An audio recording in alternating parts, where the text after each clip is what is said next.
Sebelum melanjutkan, jangan lupa subscribe dulu, terima kasih. Bab 292 Ledakan Keras. Feng Xiao berjalan mendekat dan melihatnya sedang membaca buku di halaman. Wajahnya yang tegas kemudian menunjukkan senyum penuh kasih dan memanjakan saat dia berkata, "Buku apa yang sedang kamu baca? Kamu tampaknya begitu asyik membacanya." "Ayah." Dia menutup bukunya dan berdiri sambil tersenyum licik pada Feng Xiao. "Hanya meneliti sesuatu yang baru. Sangat misterius. Baiklah, ayah tidak akan menyelidikinya. Aku datang ke sini hanya untuk melihat bagaimana keadaanmu dan untuk memberitahumu bahwa halaman kecil yang ingin kau bersihkan sudah siap. Ngomong-ngomong, untuk apa kau akan menggunakan halaman itu? Apa kau ingin aku menambahkan sesuatu?" "Tidak perlu. Hanya perlu dikosongkan saja." Feng Jiu berkata sambil tersenyum lalu melanjutkan, "Aku mungkin akan sedikit lebih sibuk selama periode mendatang, jadi aku harus menyusahkan ayah untuk membantuku menjaga Suni. Jangan khawatir. Anak itu sangat penurut. Aku sudah mempekerjakan seseorang untuk mengajarinya membaca dan menulis. Aku juga akan mengajarinya berlatih kuda-kuda untuk membangun fondasinya. Ayo sekarang, biarkan ayah menemanimu melihat halaman. Jika ada yang tidak kau sukai, katakan padaku dan aku akan meminta seseorang untuk menurunkannya." "Baiklah." Feng Jiu berkata sambil tersenyum, saat dia berjalan keluar bersama Feng Xiao. Ketika mereka berdua berjalan di atas gunung miniatur replika, mereka mendengar suara tawa dari kejauhan.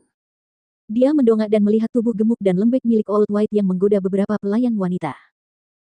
Melihat kejadian itu, Feng Xiao melanjutkan sambil tertawa, si putih tua awalnya dikurung di kandang oleh para pelayan, tetapi dia menolak untuk tinggal di sana. Lalu aku meminta orang-orang untuk melepaskannya dari belenggu dan membiarkannya berkeliaran sendiri di dalam istana.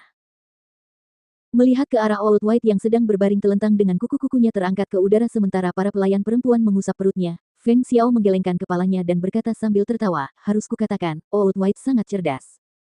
Aku melihat bahwa ia suka menyendiri di antara para pelayan perempuan tetapi selalu memperlakukan para penjaga dengan hina, yang sungguh aneh. Bahkan patriark tua berkata bahwa ia belum pernah melihat seekor kuda naga seperti Old White." Feng Jiu melirik si putih tua yang terbaring di sana dengan perutnya terbuka dan kuku-kukunya terangkat ke udara, dan dia mendapati dirinya tidak dapat berkata apa-apa. Old White memang selalu bejat. Ketika aku bertemu Old White untuk pertama kalinya, dia menolak untuk bergerak selangkah pun tidak peduli seberapa keras pemilik sebelumnya menariknya. Siapa yang tahu begitu dia bertemu denganku, dia langsung mendatangiku dengan menghentakkan kakinya, mengejarku sepanjang jalan, dan pemilik sebelumnya kemudian memutuskan untuk memberikannya kepadaku sebagai hadiah. Saat ayah dan anak itu mendekat, beberapa gadis pelayan bergegas membungkuk hormat untuk memberi salam, sambil memanggil dengan suara lembut, "Tuan tua, nona muda." Meringkik. Si tua putih membalikkan tubuhnya dan berdiri di tanah, ia langsung ingin bersembunyi di dekat Feng Jiu, namun dihentikan oleh Feng Xiao. "Ayai, kuda naga ini. Jangan terus-terusan menempel di depan putriku." Berdiri di belakang, Feng Jiu melihat sosok kekar ayahnya berdiri di depan untuk menghalangi si tua putih darinya, dia pun tak dapat menahan tawa kecilnya. "Ayah, cukup temani aku ke sini saja.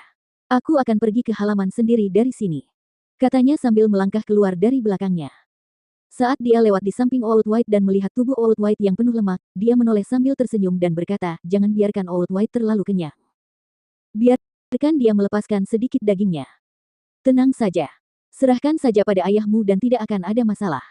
Aku akan membawanya keluar nanti untuk menjalankan beberapa ronde." Feng Xiao berkata sambil tertawa keras, dan memberi isyarat agar Feng Jiu berjalan di depan sementara dia tetap di belakang, menuntun si putih tua pergi ke arah lain. Setelah Feng Jiu tiba di halaman, dia mengeluarkan tungku pil dan beberapa ramuan spiritual yang telah dia ambil dari penguasa neraka, berpikir untuk mulai belajar dari pil yang paling dasar dan paling sederhana. Perjalanan pertamanya ke halaman, dengan cepat memakan waktu 6 jam penuh. Saat pintu masuk ke halaman ditutup, dan pintu ruang alkimia yang kosong juga ditutup, tidak seorang pun tahu apa yang sedang dia lakukan di dalam.